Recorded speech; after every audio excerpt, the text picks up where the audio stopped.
اللہ عز و جل قرآن پاک میں ارشاد فرماتا ہے، لوگوں کے حساب کا وقت قریب آ گیا لیکن لوگ غفلت میں ہیں۔ یہ 17ویں پارے کی شروع کی آیت ہے۔ اللہ تعالیٰ یوں فرماتا ہے، اقترب للناس حسابہم، لوگوں کے حساب کا وقت قریب آ چکا، وہم فی غفلت معرضون، اور وہ اترائے ہوئے غفلت میں پڑے ہوئے ہیں، منہ پھیرے ہوئے ہیں۔ لوگوں کو اس بات کا اندازہ ہی نہیں کہ حساب کا دن کتنا سخت ہونے والا ہے۔ میرے عزیزو، جب نبی پاک صلی اللہ تعالیٰ علیہ وسلم نے یہ ارشاد فرمایا کہ میں اور قیامت ایسے ہیں جیسے 2 انگلیاں قریب ہیں، 1400 سال پہلے رسول پاک صلی اللہ علیہ وسلم نے یہ فرمایا تھا کہ قیامت اتنی قریب ہے جتنا 2 انگلیاں قریب ہیں۔ اور اب کے زمانے میں تو قیامت کے سلسلے میں جو حضور پاک صلی اللہ تعالیٰ علیہ وسلم نے نشانیاں بتائی تھی وہ تقریباً پوری ہو گئیں، بڑی نشانیوں کو چھوڑ کر۔ اور یہ بھی حدیث پاک میں ہے کہ اگلا زمانہ اتنی تیز گزرے گا کہ تمہیں اس کا اندازہ ہی نہیں ہوگا، زمانوں پر زمانے آتے چلے جائیں گے۔ یہ جو آخری وقت کی نشانیاں ہیں، میں صرف مختصر سا ایک پیغام دوں گا۔ شعبان کا مہینہ ہے، یہ رسول پاک صلی اللہ تعالیٰ علیہ وسلم کا مہینہ ہے، اور رمضان کے بعد سب سے زیادہ حضور پاک صلی اللہ تعالیٰ علیہ وسلم کو روزے کی حالت میں کسی مہینے میں دیکھا گیا تو شعبان کا مہینہ۔ فرمایا گیا کبھی کبھار پورے شعبان کا مہینہ حضور صلی اللہ علیہ وسلم روزے سے رہتے، اور یہ ارشاد فرماتے کہ یہ مہینہ ایسا ہے جس میں سارے لوگوں کے اعمال اللہ کے حضور جاتے ہیں، پیش کیے جاتے ہیں، اور میرے آقا فرماتے ہیں اس حال میں میرے اعمال پیش کیے جائیں اللہ کی بارگاہ میں کہ میں روزے کے عالم میں ہوں۔ جب میرے اعمال پیش کیے جائیں اللہ کی بارگاہ میں تو میں روزے کی حالت میں ہوں۔ تو یہ شعبان کا مہینہ جو اب رمضان المبارک کے قریب کر رہا ہے، لیکن بعض بزرگوں نے یہ بھی فرمایا شعبان میں موتیں بھی کثرت سے ہوتی ہیں۔ لوگوں کا یہاں پر حساب کتاب 15ویں شعبان کو جو اب شب برات آنے والی ہے لکھ دیا جاتا ہے، سال بھر میں کیا کیا ہونے والا ہے، کتنے لوگ جانے والے ہیں۔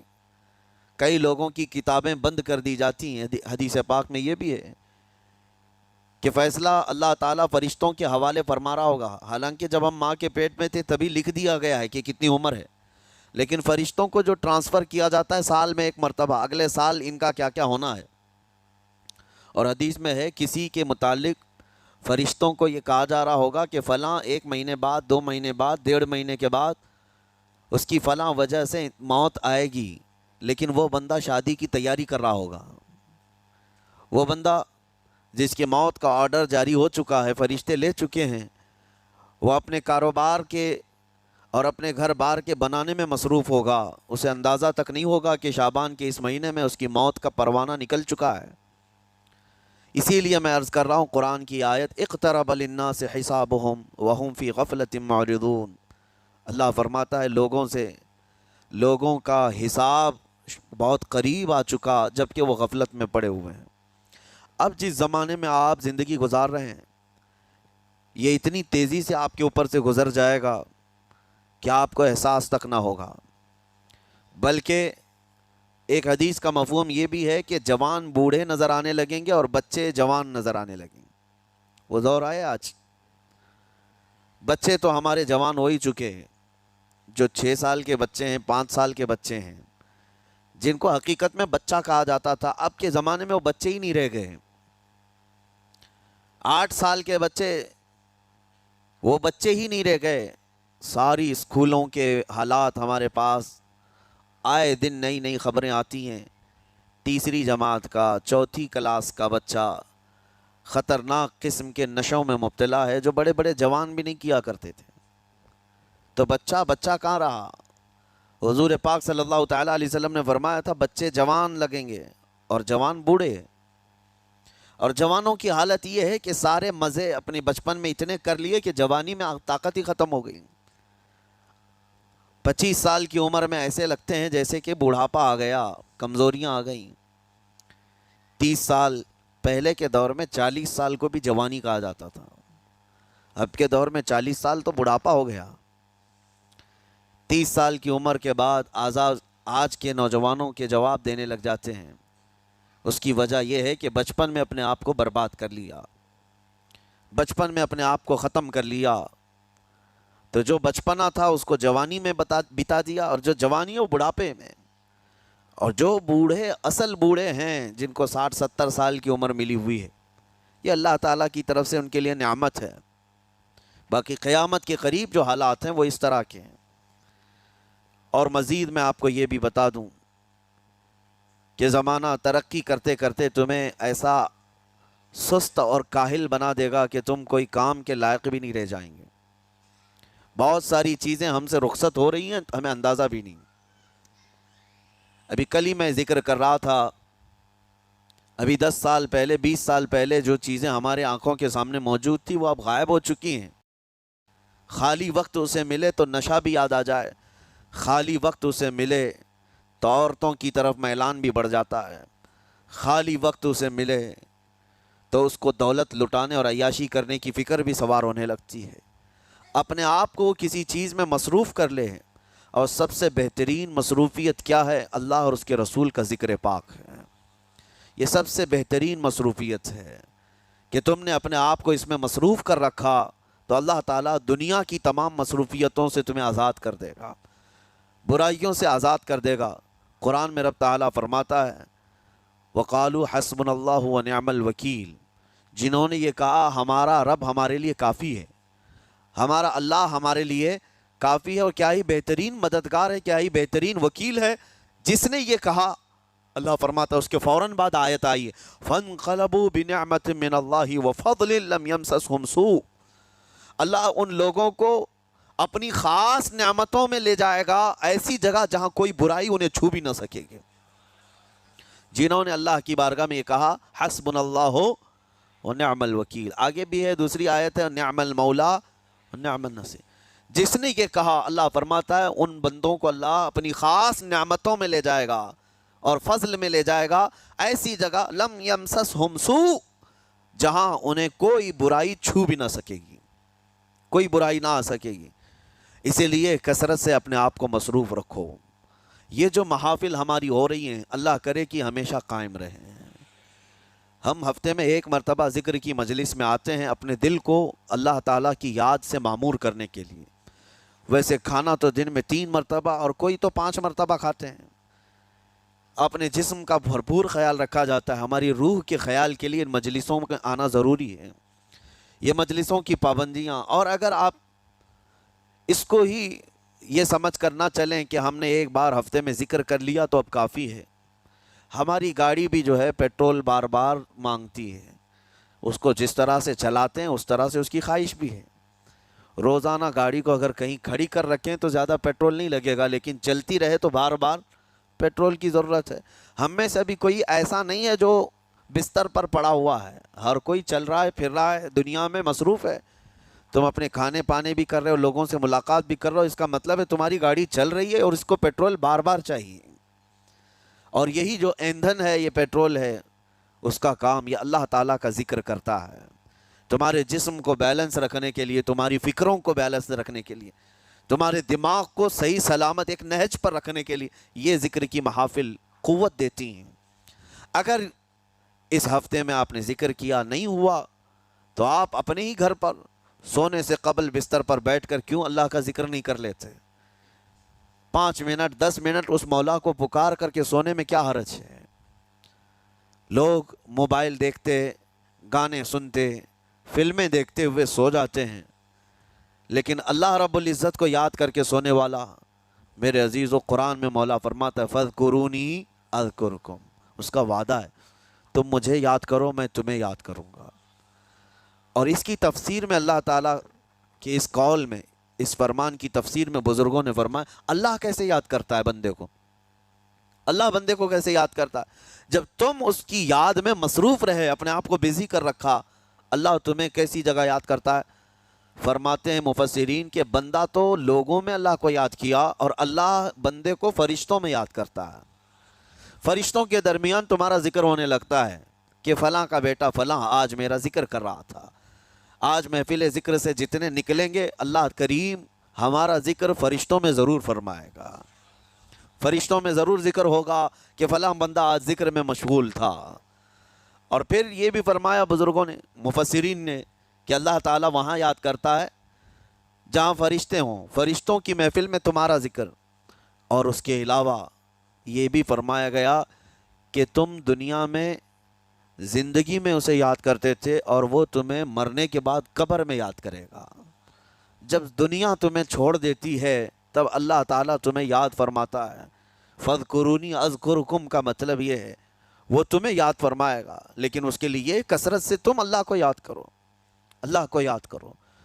تو بہرحال میرے عزیزو، قیامت کی نشانیاں جو ہم نے آج مختصر آپ کے سامنے رکھی وہ بہت تیزی سے تمہارے سروں پر آ رہی ہیں اور تمہارے ہاتھوں سے بہت سارے کام اب چھن جائیں گے۔ ابھی آپ ترقیات میں خوشی سے بات کرتے ہوئے بیٹھتے ہیں نا، ڈسکس کرتے رہتے ہیں کہ سنا ہے ایسی کار آ رہی ہے کہ وہ اب بغیر ڈرائیور کے چلے گی، روبوٹ سے چلے گی۔ اس کو تو ہم خوشیوں میں ڈسکس کرتے ہیں کہ اچھا ایسا ہونے والا ہے۔ پہلے ایسا تھا کہ موبائل آپ بٹن کے دباتے تھے، کسی نے اگر خبر کر دیا کہ نہیں بعد میں صرف ٹچ کرنے سے آتا ہے تو آپ کہتے اچھا ایسا بھی آنے والا ہے۔ لیکن آپ کوئی کہے تو آپ کو کوئی تعجب نہیں، ٹچ اسکرین، کوئی تعجب کی بات نہیں، بنا ڈرائیور کے گاڑیاں آ جائیں گی۔ اس طرح ہوتے ہوتے نظام زندگی اس قدر بدل جائے گا، اس قدر بدل جائے گا۔ آج میری یہ بات نوٹ کر کے رکھ لیں، زندگی باقی رہی تو 10 سال بعد انشاءاللہ ہم ملاقات کریں گے، اگر اللہ نے زندگی باقی رکھی، اور اس کے بعد پھر ہماری یہ باتیں میچ کر کے دیکھیں کہ کیا کیا ہوا ہے اور کیا کیا دنیا بدل چکی۔ اسی لیے میں کوئی بھوشمانی نہیں کر رہا ہوں اور نہ ہی کوئی جوتش بابا ہوں، طوطا لے کر جو بیٹھتا ہے، یا تمہارے ہاتھوں کی لکیریں دیکھ کر کے کوئی فیوچر بولنے والا نہیں۔ مصطفیٰ کریم صلی اللہ تعالیٰ علیہ وسلم کی احادیث سے جو قیامت کے قریب ہونے والے رونما ہونے والے واقعات ہیں، میں ترجمانی کر رہا ہوں حضور کی حدیثوں کی، اس لیے کہ ہمیں پتہ ہے دنیا کے سارے سائنسدان جھوٹ بول سکتے ہیں، مدینے والے کی بات جھوٹ نہیں۔ میرے آقا صلی اللہ تعالیٰ علیہ وسلم کا فرمان جھوٹا نہیں ہو سکتا۔ اس لیے اگلا دور جو آ رہا ہے وہ بڑا سخت ترین ہے۔ اب آپ دیکھیں، محنت سے عاجز، ہر چیز سے محنت سے تمہیں نکال لینا ہے۔ میں نے تو لکھنے پڑھنے کی ایک مثال دی کہ تمہارے ہاتھوں سے قلم چلا جائے گا، تمہارے پاس سے کتابیں جو پرنٹ ہوتی تھی یہ بھی چلی جائیں گی، بس تم موبائل میں آڈیو کتابیں سنتے رہو۔ اور دور تو ایسا ہوگا کہ کچھ لکھنا بھی ہے، وہ بھی ابھی آ ہی چکا ہے، وائس کمانڈ جو ہوتا ہے اس کو بولو وہ لکھ کر کے دے دے گا۔ تم اس میں موبائل میں جو بولو گے وہ ٹائپ بھی ہو جائے گا۔ تو جب آپ کے بولنے سے سب لکھ بھی جاتا ہے تو قلم اٹھانے کی ضرورت کیا ہے؟ قلم چھوٹ گیا تمہارے ہاتھ سے، یہ سب چیزیں چھوٹ جائیں گی آگے۔ اب دور کے متعلق پیشین گوئیاں بعض سائنسدانوں نے یہ بھی کی ہیں کہ بچے پیدا کرنے کے لیے شادی ہونا بھی ضروری نہیں۔ یہ دنیا کا پلان ہے، یہ میں فطرت خداوندی کو نہیں بتا رہا، اللہ کے قانون کے خلاف ہے، لیکن دنیا یہ بھی چاہتی ہے کہ شادی کی بھی ضرورت نہیں، بچے ہم لیب میں پیدا کریں گے، لیبارٹری کے اندر ماں کی جیسے رحم دانی ہوتی ہے، بچہ دانی، آرٹیفیشیل اس کو تیار کر کے اس کے اندر کسی مرد کے نطفے کو رکھ کر اس کو وہیں پروان دیا جائے گا۔ نہ کسی یہ شادی کی ضرورت ہے، نہ کوئی عقد، نہ کوئی ایگریمنٹ، کچھ نہیں۔ جس کو بچہ چاہیے وہ لیب سے خرید لے، ہر طرح کی چیزوں سے تمہیں آری کر دیا جائے۔ ابھی تو بہت سارے لوگ سوال بھی کرتے ہیں ہم سے ٹیسٹ ٹیوب بیبی کے متعلق، جس کو بچے نہیں ہو رہے ہیں، کیا وہ اس طرح سے ٹیسٹ ٹیوب بیبی سے جو آج ایک طریقہ کار ہے بچے پیدا کر سکتے ہیں یا نہیں؟ اس کے کئی طریقے ہیں سائنس میں کہ اسی مرد کا نطفہ اسی کی عورت میں رکھ کر کے اس کو پروان دیا جائے، اور بعض دوسرے طریقے کہ کسی دوسرے کا لا کر اس کی عورت میں رکھ دیا جائے۔ یہ تو سراسر حرام ہے، زنا ہے۔ لیکن ائمہ اکرام، فقہاء اکرام نے حلال رشتے کے اندر ہی مرد اور عورت جو شادی شدہ ہیں ان کو بھی اس طریقے سے بچہ حاصل کرنے کی اجازت نہیں تھی، وہ ناجائز ہے۔ ناجائز ہے۔ بچے دینا یہ اللہ کی شان ہے۔ حضرت ابو ہریرہ رضی اللہ تعالیٰ عنہ حضور صلی اللہ علیہ وسلم کی بارگاہ میں حاضر ہوئے، عرض کرتے ہیں عرب والے لوگ عزل کرتے ہیں یا رسول اللہ، یعنی بچے نہ ہونا نہیں چاہیے کسی کو، تو پریکاشن لیتے تھے وہ لوگ، اس کا طریقہ کار ان کا الگ تھا عربوں کا، وہ انزال نہیں کرتے، اس سے پہلے جدا ہوتے۔ حضرت ابو ہریرہ رضی اللہ تعالیٰ عنہ نے حضور کی بارگاہ میں پوچھا کہ ایسا کیا کرنا کیسا ہے؟ نبی پاک صلی اللہ تعالیٰ علیہ وسلم نے ارشاد فرمایا اگر رب تبارک و تعالیٰ چاہے تو بھی بچے عطا کرے گا، کوئی عزل کر لے الگ ہو جائے، اگر مولا کو دینا ہو تو اس حال میں بھی اللہ تعالیٰ بچے عطا کرے گا۔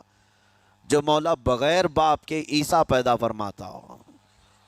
تو بہرحال میں بات الگ نہ چلی جائے، اس لیے عرض کر رہا ہوں کہ اگلے دور میں سارے کام کاج تمہارے ہاتھوں سے نکل جائیں گے، عاری کر دیا جائے گا اور تمہیں سست اور کاہل بنا دیا جائے گا، اور جب بندے کے پاس کوئی کام ہی باقی نہ رہے تو اس کا دماغ شیطانی بن جائے گا، اور شیطان اس کو ہانکتا رہے گا صبح سے شام تک، شام سے صبح تک۔ اور میں آپ کو بتا دوں دنیا یہ چاہتی ہے کہ رات کو دن بنا دے، یعنی کوئی رات کا تصور ہی نہ رہے، نہ اندھیرا ہے نہ ہی کوئی اس طرح کی تاریکی، بلکہ پورا ٹوٹل 24 آورز ایسا ہی اجالا دکھنا چاہیے۔ تمہاری نیندیں ختم ہوں، کسی کے لیے بھی اندھیرا ہو گیا چلو سوئیں، یہ اللہ کے جتنے نظام ہیں اس سے یہ دنیا چھیڑ چھاڑ کرنے کی کوشش کر رہی ہے۔ یہ جو خفیہ طاقتیں ہیں دنیا کو جو چلا رہی ہیں، وہ فری میسن ہوں اور سیکریٹ تنظیمیں جو آج دنیا میں کام کر رہی ہیں، وہ قانون خداوندی سے چھیڑ چھاڑ کرنا ان کی فطرت عادت ہے۔ ہر چیز جو اللہ تعالیٰ کی بنائی ہوئی، پہاڑوں کو اپنی جگہ سے ہٹا دینا۔ عرب میں آج پتہ ہے آپ کو، سعودی میں سب سے زیادہ پہاڑ کاٹے جا رہے ہیں، پہاڑ اتنے کاٹتے ہیں وہ لوگ، پورے کے پورے پہاڑوں کو انہوں نے زمین سے الگ کر دیا، اور وہاں پہاڑ کا وجود ہی نہیں۔ مکہ میں جا کر آپ دیکھ لیں، مدینے میں جا کر دیکھ لیں، 4 سال 5 سال کنٹینیو کئی مشینیں لگا کر کے پورے پہاڑ کو صاف کر دیا، پتھر کے پہاڑ۔ اصل میں یہ نظام قدرت ہے، پہاڑ یوں ہی نہیں بنائے اللہ نے زمین پر۔ والجبال اوتادا، یہ میخ بنا کر کے اس میں گاڑ دیے گئے تاکہ زمین ہلنے نہ پائے، زمین پانی پر ہے، اور جب پہاڑوں سے چھیڑ چھاڑ کیا جائے گا زمینوں میں زلزلے آئیں گے، ادھر سے ادھر زمین ہل جائے گی۔ اور تو اور انہوں نے اپنی ٹیکنالوجی کو بڑھاتے بڑھاتے قانون خداوندی میں چھیڑ چھاڑ کے لیے کیا نہیں کیا، انہوں نے جعلی اور آرٹیفیشل ارتھ کویک لانے کی کوششیں کی، مصنوعی زلزلے، مصنوعی بارش ہوتی نہیں، لیکن پورے کلاؤڈ کو جمع کر کے، بادلوں کو جمع کر کے ایک جگہ، اور پھر اس کو کیمیکل کے ذریعے سے پانی برسا دیا جائے۔ لوگوں کو لگتا ہے کہ ابر چھا گیا اور پانی آنے لگ گیا، یعنی بارش بھی مصنوعی برسائی جائے، ہوائیں بھی مصنوعی چلائی جائیں، پہاڑ بھی کاٹ دیے جائیں، جعلی زلزلے لائے جائیں۔ سونامی کو بھی لانے کی ترکیبیں ان لوگوں نے سوچی کہ زیر زمین جو لاوا ہوتا ہے اس کے اندر دھماکہ کر دیا جائے تاکہ پانی کی موجیں بے قابو ہو کر بہت زیادہ لہریں اٹھ جائیں اور دنیا میں تباہی مچائیں۔ بیماریاں اللہ کی طرف سے آتی ہیں، لیکن بیماریاں یہ لیب میں بنانے کی کوشش کرتے ہیں کہ وائرس بنائے جائیں اور لوگوں کے درمیان چھوڑ دیے جائیں، جس کو آج دنیا کی بڑی طاقتیں بایو ویپن کا کہتی ہیں، یعنی ہتھیار صرف گولہ بارود بندوق اور میزائل ہی نہیں ہیں، ہتھیار یہ وائرس بھی ہیں، کیمیکل بھی ہے، دوائیوں کی شکل میں۔ یہ برسوں سے یہ تنظیمیں اس بات پر کام کر رہی ہیں، حتیٰ کہ یہ نظام قدرت کو، نظام خداوندی کو پورے اکثر بدلنے کے لیے انہوں نے مردوں کو عورت بنانا، عورتوں کو مرد بنانے کی بھی مہم چھیڑ رکھی ہے۔